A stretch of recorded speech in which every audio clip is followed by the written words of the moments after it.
The night is young, the skies are clear, and if you want to go walking, dear, it's delightful, it's delicious, it's lovely.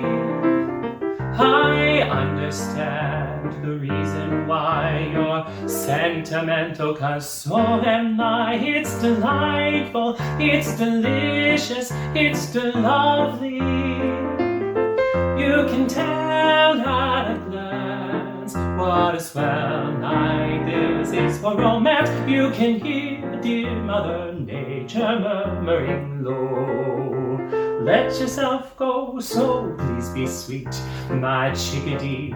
And when I kiss you, just say to me, it's delightful, it's delicious, it's delectable, it's delirious, it's dilemma, it's the limit, it's the rocks, it's the lovely.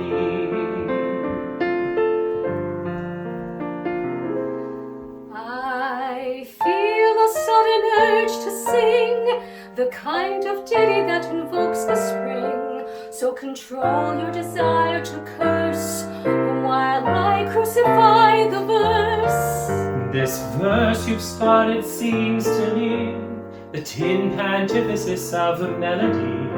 So spare me, please, the pain.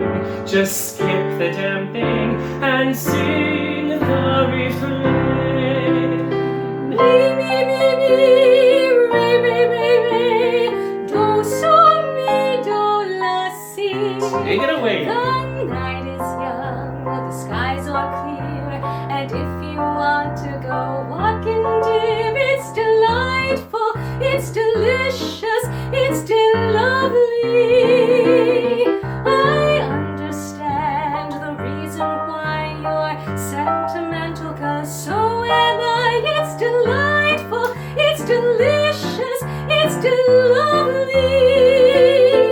You can tell at a glance what a swell night this is for romance. You can hear dear Mother Nature murmuring low. Let yourself go, so please be sweet, my chickadee. And when I kiss you, just say to me, It's divine, dear. it's divine, dear. It's de wunderbar. It's the victory, it's develop, it's the winner, it's the voice, it's the lovely. So please be sweet, my chickadee. And when I kiss you, just say to me, it's delightful, It's delicious. it's delectable, It's delirious.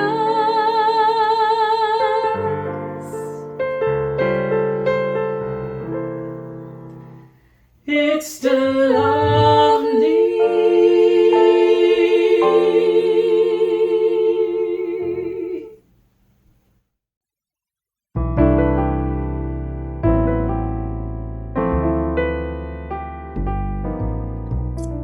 Hello, and thank you for tuning in to Vania Chan Music.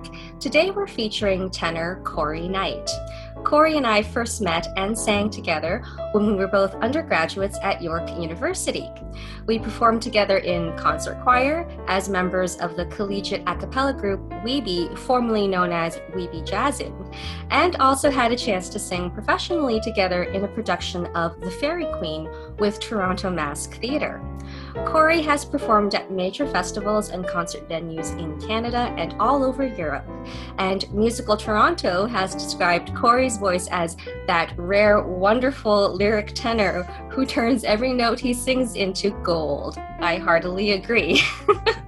So thank you so much for being here today, Cory. How are you doing?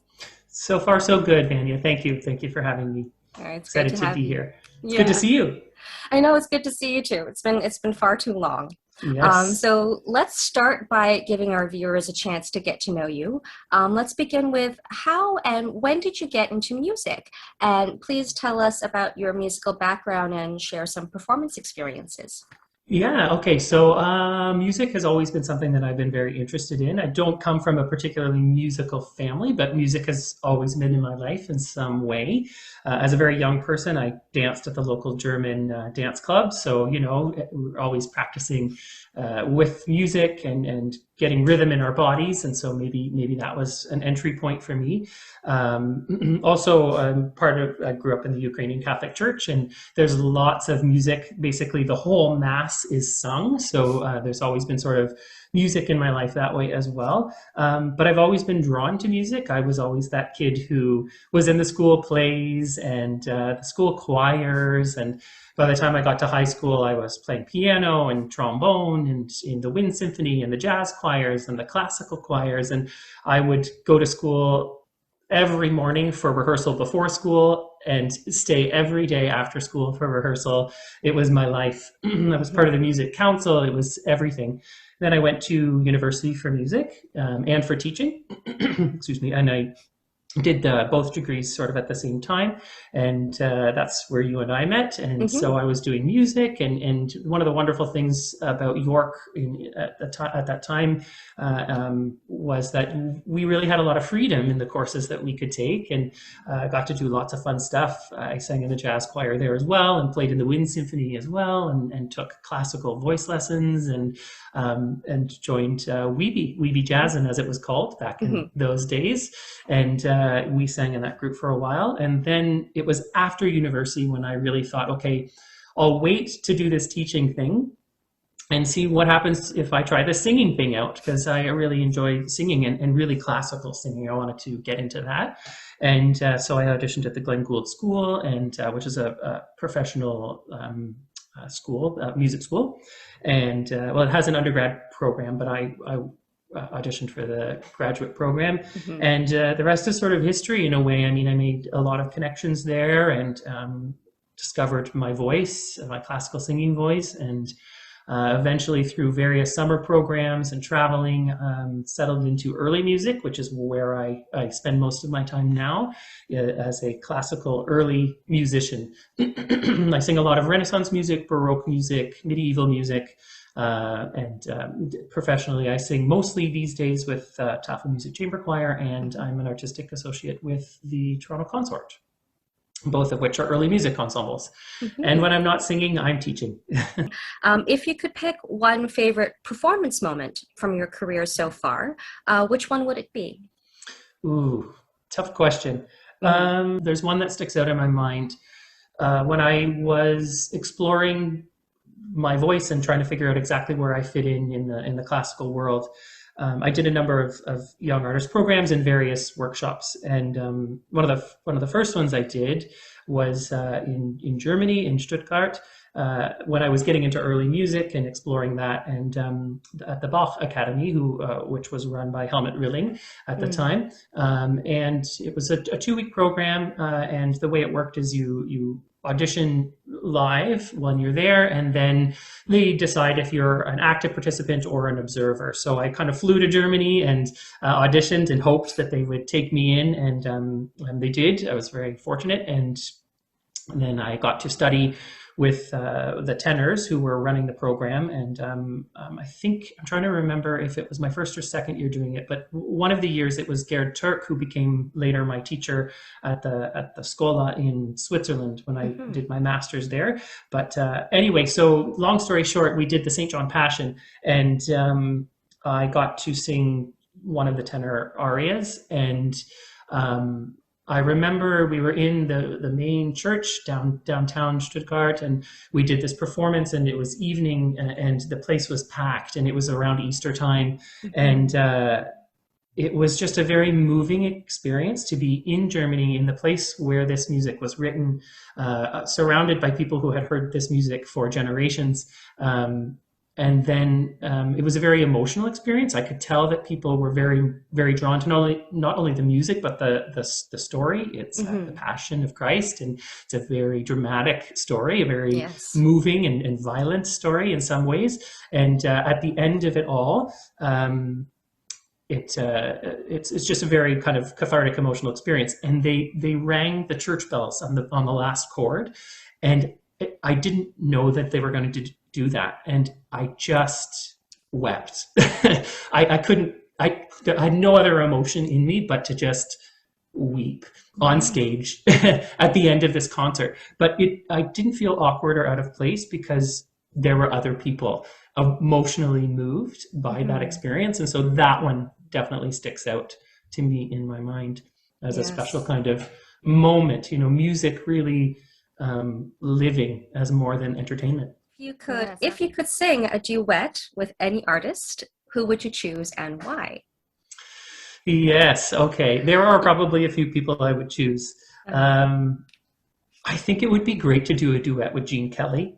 Yes. I can't dance like Gene Kelly, but I just have always loved those early, those 40s and 50s musicals. And just, they look like they were so much fun, running around and dancing and singing and just having a great time on those old Hollywood sets. I think that would be a lot of fun. So that's sort of like a bucket list item that will never happen because Gene Kelly is no longer with us. Well, you never know with the magic of technology. Hey, probably. You're right. A hologram of Gene Kelly. Exactly. Yes, fine. I'll do it. If I stretch back to my high school days, I was infatuated with Sarah McLachlan. So Sarah McLachlan, if you're listening, comment below. Comment below.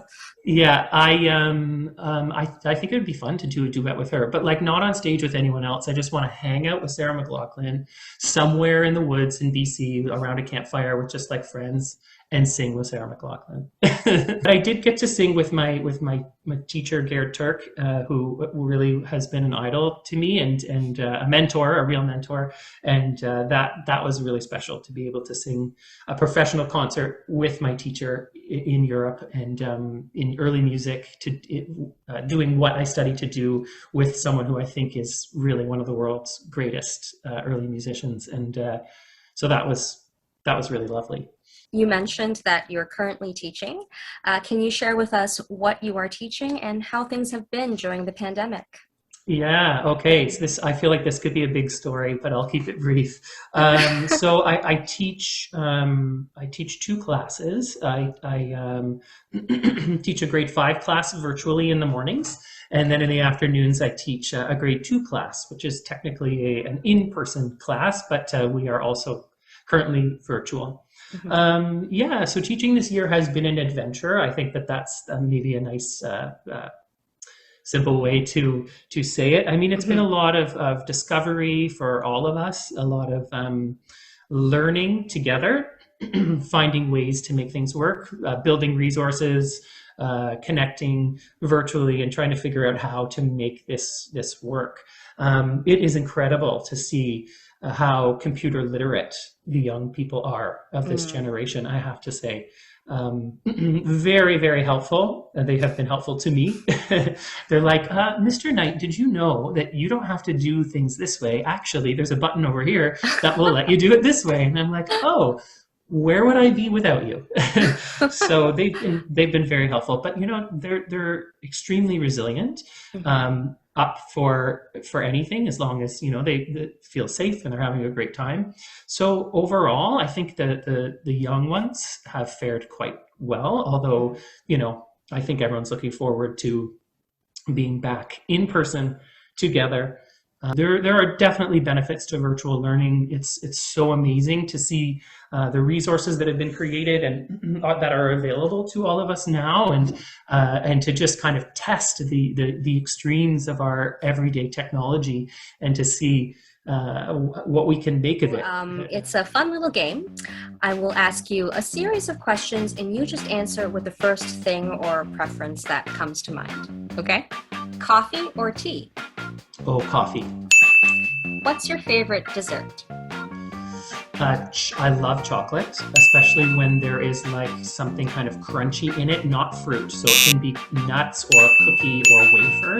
And if you can mix that with something kind of creamy like ice cream or cake, can't be beat.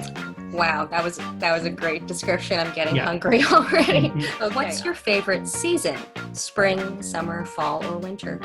I love summer, and I love early summer. Like this time of year is one of my favorites. When all of the trees are just blooming and scenting, I think it's beautiful. And I love early fall, or like first few weeks of October. I think Southwestern Ontario has a gorgeous fall almost every year.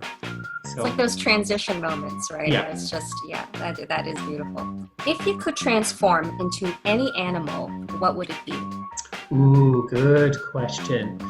Maybe a bird. I would love to know what it's like to just have the freedom of flight and three-dimensional options for travel, not just frontwards and backwards and left and right, up and down. Would be kind of fun. Yeah. So some Plus, sort of bird. You can still sing too. That's right. Hey. Right? Absolutely. Name a country or place that you haven't been to before but would love to visit.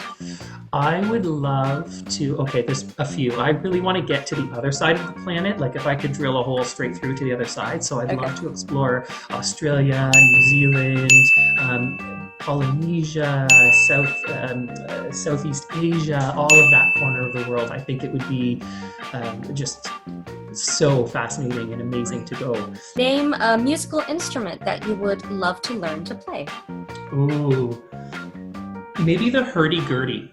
I know that's a strange one, but in Toronto Consort, one of the other artistic associates plays the hurdy-gurdy, and it's just such a fascinating instrument. It's got keys, and it's got strings, and it's got a spinning wheel with like sandpaper on it, and it's so bizarre and it's so fascinating, and I know nothing about how to play it. I think it would be pretty fun to kind of, say I could play the hurdy-gurdy. I've always also been somehow drawn to the cello and the gamba, which is a similar sized instrument, just a different string family. Yes. There's just something about them. They're kind of huggable in a way. Like there's this very sort of intimate relationship to a cello or a gamba, and there's something about that always makes the music that comes from them to me sound so I don't know, it's special. The older versions of the cello and the viola da gamba, actually, they don't have that peg at the bottom that rests on the floor. So even more so, these historical players are really, the instrument sits in their body. They have to rest the base of the instrument on their calf muscles and between their legs, and so it's even more so almost a part of them. And then just the way the instrument moves, and it's so beautiful to just watch and listen. It's always been something I've found very special. What's your favorite color? Ooh, this one's easy for me. I love the color of wheat when it's turning in July or late July, early August. That sort of golden, that dusty gold color. To me, it is one of the most beautiful colors. Wow. I just love it. And I grew up in a very rural area, and often there was wheat planted in the fields. My family planted wheat as well. And there were some years where everyone planted wheat, and it would just be golden fields all around. And fields of gold. Fields of gold, and it's really one of my favorite colors. What's your favorite movie genre? Oh, so I feel like I've got a pretty diverse taste when it comes to, I don't know, it depends on maybe my mood. I like documentaries a lot. I like to feel like I'm like learning something. I like to try to figure out how someone is trying to present an argument to me and like why they're trying to teach us about something. Documentaries are usually trying to be educational in some way. So I like to try to get into the head of the creator and try to figure out what their message is and what's going on there. I find that very interesting. But I also just love epic adventure movies. These giant multi-movie stories, the first one I can think of is like Lord of the Rings. I remember thinking that when that first movie came out, thinking there are 2 more of these movies and they're only being released every year, and I love getting lost in these other worlds and these big adventure films. Would you rather travel by train, plane, or boat? I think train. Okay, depends on why I'm traveling. If I'm going on vacation and I just want to enjoy the journey there, train. Definitely. It's low stress. It's like lots of space. It's beautiful. You get to watch the scenery. You don't have to drive. Someone else is driving. It's lovely. But if I need or want to get to the destination quickly and spend my time at the destination and not travel, then plane. Yeah. If you were an Olympic athlete, which sport do you think you would win a gold medal in? Oh my goodness. None of them. Okay, if we're talking about dreams though. Dreams. Over my life, I would have loved to maybe I'm sure I dreamed of being a professional figure skater. I still like to pretend I am. If you ask my family, they will tell you lots of funny stories of me trying to pretend to be a skater. I am not. I can skate. I'm just not a figure skater. So that would maybe be one of them. Gymnastics would be a lot of fun, but now I have a hard time watching gymnastics because I'm so afraid someone's going to get hurt that I have to almost know that everyone's going to be fine before I watch them. I just feel like they're so extreme that I'm like, okay, this is dangerous. But I think swimming would be really fun.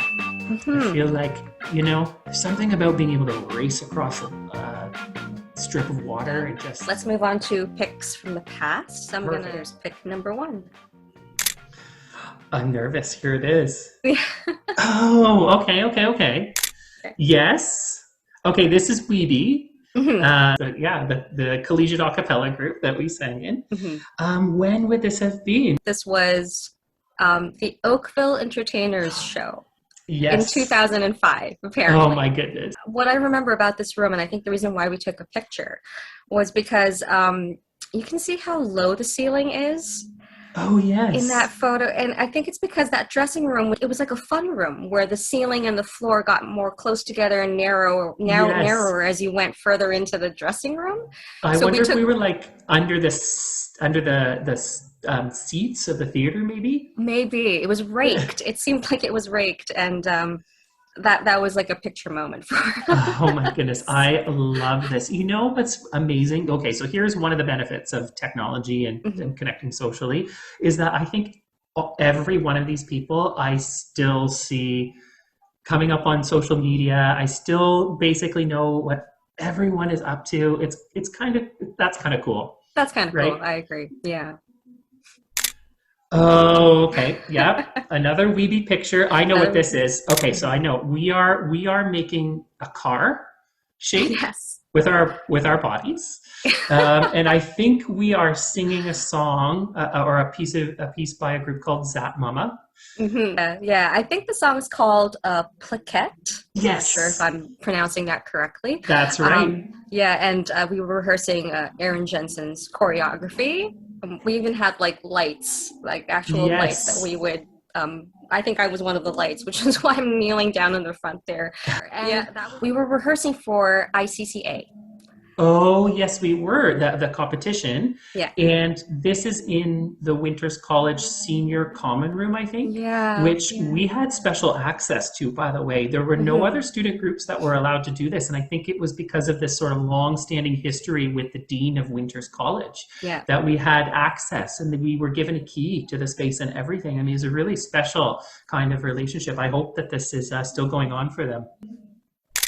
Ooh, okay. So this is not as far back, but far enough because I have a hairdo that looks like it's from a while back. But we are at York University in these photos.